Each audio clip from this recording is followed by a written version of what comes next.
Hi friends, welcome back to Deepu's cooking blog. ಇವತ್ತು mushroom ಮತ್ತು ಪನ್ನೀರ್ ಕರಿನ ಮಾಡೋದು ಹೇಗೆ ಅಂತ ತಿಳಿಸ್ಕೊಡ್ತೀನಿ.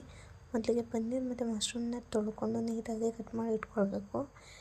ಈರುಳ್ಳಿ, ಟೊಮೊಟೊ, ಬೆಳ್ಳುಳ್ಳಿ, ಕೊತ್ತಂಬರಿ ಸೊಪ್ಪನ್ನ ಒಂದು ಪ್ಯಾನ್ಗೆ ಹಾಕಿ ಎಣ್ಣೆ ಹಾಕಿ ಕೊತ್ತಂಬರಿ ಸೊಪ್ಪು, ಈರುಳ್ಳಿ, ಬೆಳ್ಳುಳ್ಳಿ, ಟೊಮೊಟೊ ಈ 4 ಐಟಮ್ನ ಹಾಕಿ ಚೆನ್ನಾಗಿ ಫ್ರೈ ಮಾಡ್ಕೋಬೇಕು. ಎಣ್ಣೆಯಲ್ಲಿ ಒಂದು 10 to 15 ಮಿನಿಟ್ಸ್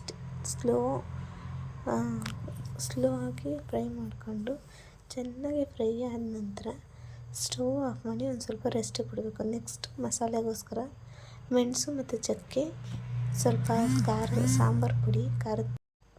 ಖಾರದ ಪುಡಿನ ಆ್ಯಡ್ ಮಾಡಿಕೊಂಡು ರೆಸ್ಟಲ್ಲಿ ಬಿಟ್ಟಿರೋ ಈರುಳ್ಳಿ, ಬೆಳ್ಳುಳ್ಳಿ, ಟೊಮೊಟೊನ ಆಡಿಸ್ಕೊಂಡು ನೆಕ್ಸ್ಟ್ ಅದೇ ಪ್ಯಾನ್ಗೆ ಎಣ್ಣೆ ಹಾಕ್ಕೊಂಡು ಮಶ್ರೂಮ್ ಮತ್ತು ಪನ್ನೀರು, ಸ್ವಲ್ಪ ಖಾರದ ಪುಡಿ, ಅರಿಶಿನ, ಉಪ್ಪು ಹಾಕೊಂಡು ಚೆನ್ನಾಗಿ ಫ್ರೈ ಮಾಡ್ಕೋಬೇಕು.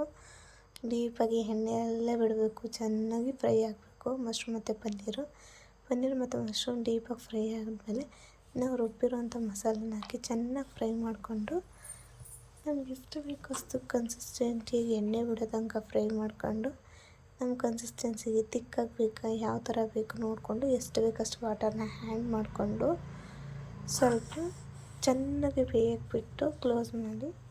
ಪನ್ನೀರ್ ರೊಟ್ಟಿಗೆ ಬೇಕು, ಚಪಾತಿಗೆ ಬೇಕು, ಮುದ್ದೆಗೆ ಬೇಕು, ಅನ್ನಕ್ಕೆ ಬೇಕು ನೋಡಿಕೊಂಡು ನೀರು ಕನ್ಸಿಸ್ಟೆನ್ಸಿಗೆ ತಕ್ಕಂತೆ ಹಾಕ್ಕೊಂಡು ಚೆನ್ನಾಗಿ ಬೇಯಿಸ್ಕೋಬೇಕು. ಜೊತೆಗೆ ನಮ್ಗೆ ಎಷ್ಟು ಬೇಕೋ ಅಷ್ಟು ರುಚಿಗೆ ತಕ್ಕಷ್ಟು ಸಾಲ್ಟ್ ಹಾಕ್ಕೊಂಡು paneer mushroom curry ready with roti to eat. Subscribe for our channel to more videos of food blogs.